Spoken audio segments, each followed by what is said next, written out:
खतों से खबर शामिल करते हैं। रॉयल स्पेशल न्यूज HD के स्पेशल रिपोर्टर बाबा शहजाद फरीद चिश्ती की रिपोर्ट के मुताबिक जनाब डिप्टी कमिश्नर कसूर की हिदायत और स्पेशल ब्रांच की रिपोर्ट की रोशनी में असिस्टेंट कमिश्नर की जेर निगरानी में सिविल डिफेंस ऑफिस के चीफ इंस्ट्रक्टर मोहम्मद अल्ताफ ने अमला के साथ मिलकर कार्रवाई करते हुए मुदर्रज झैल 12 अफराद के खिलाफ कार्रवाई की।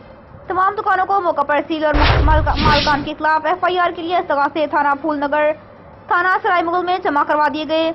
ऑफिस के साथ गैर कानूनी पेट्रोल शॉप और 5 LPG शॉप के खिलाफ कार्रवाई की गई। अफराद के खिलाफ कार्रवाई की और तमाम दुकानों को मौका पर सील किया और मालकान के खिलाफ FIR के लिए इस्तगासा थाना फूलनगर सराय मुगल में जमा करवा दी गई है। 7 गैर कानूनी पेट्रोल शॉप और 5 LPG शॉप के खिलाफ कार्रवाई की गई।